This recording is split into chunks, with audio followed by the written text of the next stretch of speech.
নোমান আলী খান স্যারের একটি Islamic lecture পড়ছি। একদা এক আলেম তার এক প্রিয় ছাত্রকে সাথে নিয়ে ফসলের মাঠের মাঝখান দিয়ে হেঁটে যাচ্ছিলেন। হাঁটতে হাঁটতে মাঠের এক আইলের ওপর তারা একটি পুরনো জুতো দেখতে পেলেন। জুতো জোড়া দেখেই বোঝা যাচ্ছিল এটি কোনো দরিদ্র বৃদ্ধ দিনমজুরের।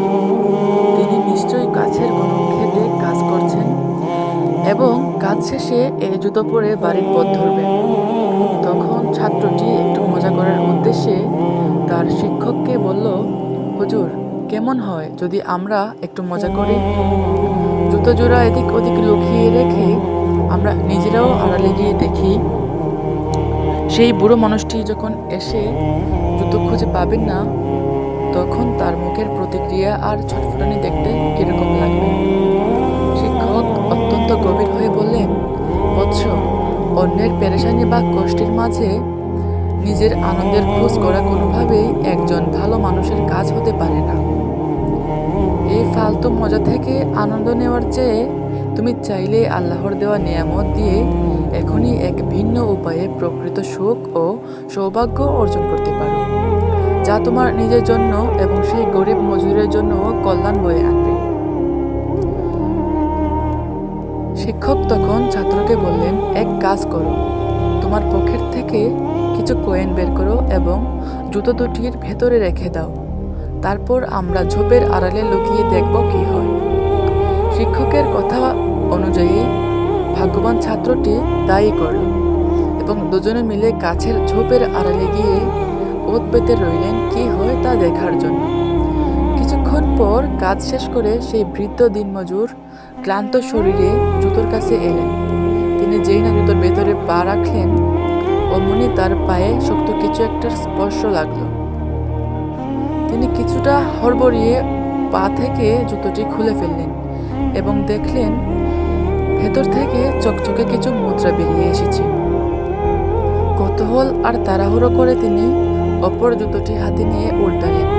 সেখানে সেখানে তিনি ঝনঝন করে কিছু কয়েন মাটিতে পড়ল। বৃদ্ধ দিনমজুর নিজের চোখ দুটোকে বিশ্বাস করতে পারছিলেন না। তিনি চোখ কষলে ডানে বামে তাকালেন।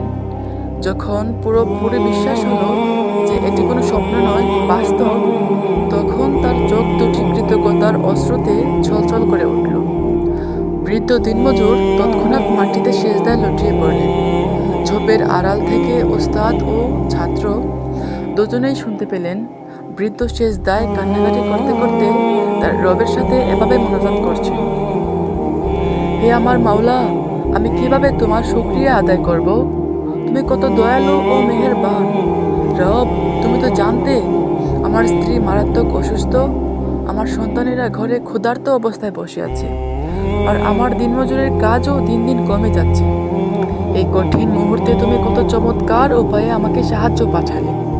এই টাকা দিয়ে আমি আমার অসুস্থ স্ত্রীর চিকিৎসা করাতে পারবো, ঘরের জন্য কয়েকদিনের খাবারও কিনে নিতে পারবো। হে আল্লাহ, তোমার অশেষ শুকরিয়া। একদিকে বৃদ্ধ দিনমজুর সেজদায় পড়ে বুক ফাটা কান্না দিয়ে আল্লাহর কৃতজ্ঞতা প্রকাশ করছিলেন। অন্যদিকে ঝোপের আড়ালে দাঁড়িয়ে থাকা ওস্তাদ ও ছাত্রের চোখ থেকেও অশ্রু গড়িয়ে পড়ছিল।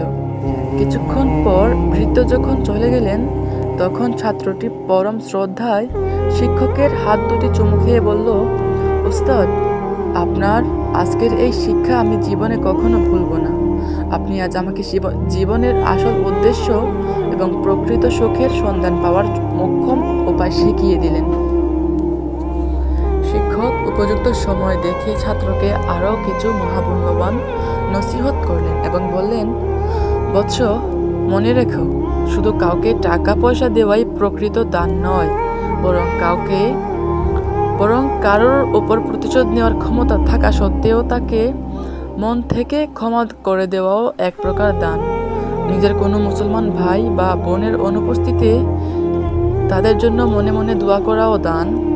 আর কোনো মুসলমান ভাই বা বোনের অবর্তমানে তার সম্মান ও ইজ্জত রক্ষা করাও মহান আল্লাহর দরবারে এক প্রকার বড় দান।